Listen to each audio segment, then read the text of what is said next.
मलोया का तालाब विरासत या हर साल की खाना पूर्ति। नमस्कार दोस्तों, मलोया की एंट्री रोड से जब आप मलोया बस स्टैंड की तरफ आते हैं तो बस स्टैंड से थोड़ा पहले एक तालाब आता है।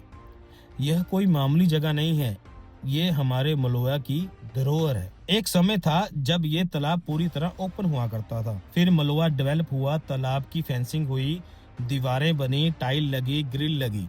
मतलब पब्लिक मनी लगाकर इस जगह को डेवलप किया गया। और ये पैसा आया कहां से? जनता की जेब से, टैक्स पेयर के पैसे से। अब जरा इस तालाब की हालत देखिए। साल के 12 महीने होते हैं, लेकिन लगता है कि तालाब को याद करने के लिए सिर्फ एक ही सीजन आता है, छठ पूजा का सीजन। छठ पूजा आने वाली होती है तो अचानक तालाब की याद आती है। थोड़ी साफ सफाई, थोड़ी घास कटाई, थोड़ी लीपा पोती, थोड़ी मरम्मत और फिर लो जी, तालाब तैयार है। लेकिन जैसे ही छठ पूजा खत्म हुई, तालाब फिर अपने हाल पर। और पहली दूसरी बारिश आते ही कई जगह दीवार अंदर की तरफ धंस जाती है, ग्रिल गिरने लगती है, पानी जमा हो जाता है, घास उग जाती है। फिर पूरे साल कोई पूछने वाला नहीं। अब मेरा सवाल बहुत सिंपल है, हर साल टेम्पररी रिपेयर क्यों? अगर किसी जगह हर साल पैसा लग रहा है तो क्या कभी किसी ने बैठकर ये कैलकुलेट किया कि पिछले 5-10 साल में इस तालाब पर टेम्पररी मेंटेनेंस में कितना पैसा खर्च हो चुका है? और अगर वही पैसा बार बार टेम्पररी सोल्यूशन पर लगाने की बजाय एक बार प्रॉपर प्लानिंग में लगाया जाए तो क्यों नहीं इसका परमानेंट इंजीनियरिंग सोल्यूशन बनाया जाता? दीवार ऐसी क्यों नहीं बनाई जाती जो बारिश आते ही अंदर ना धसे? प्रॉपर ड्रेनेज क्यों नहीं? प्रॉपर वाटर प्रूफिंग और स्ट्रक्चरल ट्रीटमेंट क्यों नहीं? तालाब को सिर्फ पानी जमा होने वाली जगह क्यों समझा जाए? इसे एक प्रॉपर मेंटेन्ड पॉन्ड क्यों नहीं बनाया जा सकता? सोचिए, अगर इस तालाब में साफ पानी हो, किनारों पर प्रॉपर ग्रीनरी हो, सुंदर लाइटिंग हो, साफ सुथरा फुटपाथ हो, बैठने की जगह हो, सुबह लोग वॉक करने आए, शाम को बच्चे जाएं, परिवार आए, तो क्या ये मलोआ की एक खूबसूरत पहचान नहीं बन सकती? बिल्कुल बन सकती है। लेकिन आज हालत ये है कि तालाब में पानी आधा खड़ा है, अंदर घास उगी है, मच्छर मक्खी पैदा होने का पूरा माहौल है। और सबसे बड़ी बात, इसके बिल्कुल साथ में रेजिडेंशियल एरिया है।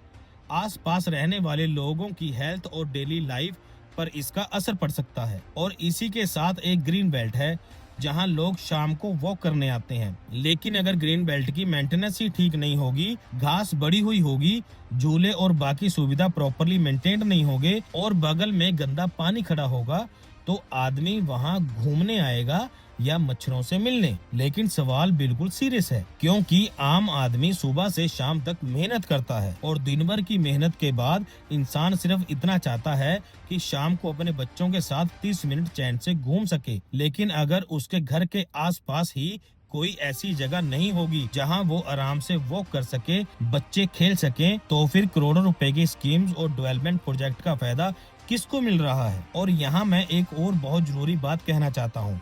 मलोया के मूल निवासी, जो लोग पीढ़ियों से इस गांव में रह रहे हैं, खासकर फिरनी रोड के आसपास वाली बेल्ट में रहने वाले हमारे मूल निवासी परिवार, उनके पास आज भी एक ढंग का प्रॉपर पार्क नहीं है। ऐसी जगह नहीं है जहां माता पिता अपने बच्चों को लेकर जाएं, बच्चे खेलें, बुजुर्ग बैठें और लोग सुबह शाम आराम से वॉक कर सकें। और जो थोड़ी बहुत जगह हमारे पास है, अगर उसकी हालत भी ऐसी रहेगी तो फिर आम आदमी कहाँ जाए? हम कहते हैं स्मार्ट सिटी, हम चंडीगढ़ की इंजीनियरिंग की मिसाल देते हैं। चंडीगढ़ के डेवलप्ड सेक्टर में जाइए, रोड देखिए, पार्क देखिए, ग्रीन बेल्ट देखिए, सुखना लेक देखिए, इंजीनियरिंग और प्लानिंग की मिसाल देखिए। तो मेरा सवाल सिर्फ इतना है, अगर चंडीगढ़ इतना टेक्निकली कैपेबल है तो मलोया के इस छोटे से तालाब को परमानेंटली डेवलप करने में दिक्कत क्या है? क्या टेक्नोलॉजी की कमी है? नहीं। क्या इंजीनियरिंग की कमी है? नहीं। क्या प्लानिंग नहीं हो सकती? बिल्कुल हो सकती है। तो फिर कमी किस चीज की है? प्रायोरिटी की, यानी कि प्राथमिकता की, या फिर इंटेंशन की।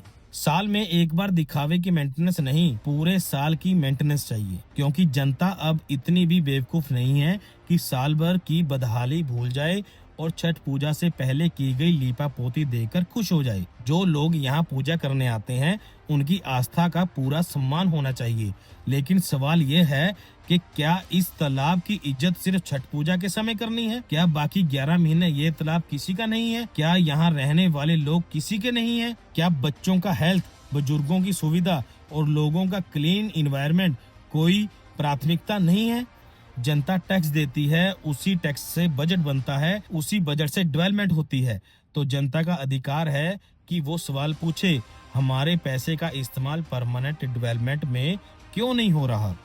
और एक बात बिल्कुल साफ है, सिस्टम जनता के लिए है, जनता सिस्टम के लिए नहीं। इसलिए मेरी अथॉरिटी से कोई लड़ाई नहीं है, मेरी किसी व्यक्ति से दुश्मनी नहीं है, मेरी सिर्फ एक विनम्र रिक्वेस्ट है, इस तालाब को एक बार सीरियसली देखिए। इसे सिर्फ छठ पूजा के समय साफ करने वाली जगह मत समझिए, इसे मलोआ की हेरिटेज और पोटेंशियल टूरिस्ट अट्रैक्शन के रूप में देखिए। जैसे चंडीगढ़ की दूसरी जगह को डेवलप किया गया है, जैसे आसपास के क्षेत्रों में पॉन्ड्स और लेक्स को सुंदर बनाया गया है, वैसे ही मलोया में भी एक ऐसा मॉडल पॉन्ड क्यों नहीं बनाया जा सकता। कल्पना कीजिए, एक साफ तालाब, सुंदर boundary, proper lightning, greenery, walking track, clean sitting area, बच्चों के लिए छोटी रिक्रिएशनल स्पेस, और शाम के समय यहाँ मलुआ के लोग बैठकर अपने बच्चों के साथ समय बिता रहे हों। क्या ये सपना बहुत बड़ा है? नहीं, यह कोई लग्जरी नहीं, ये बेसिक सिविक फैसिलिटी है। और अगर मलुआ के लोग अपनी मेहनत की कमाई से टैक्स दे रहे हैं तो बदले में कोई महल नहीं मांगा जा रहा, सिर्फ इतना मांगा जा रहा है,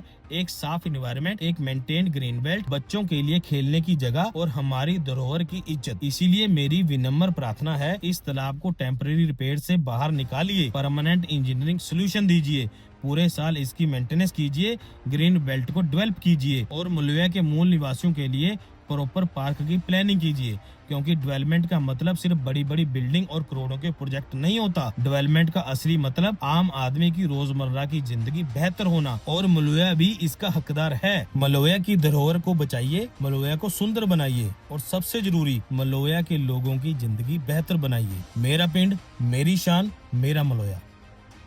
जय जवान, जय किसान, जय हिंद।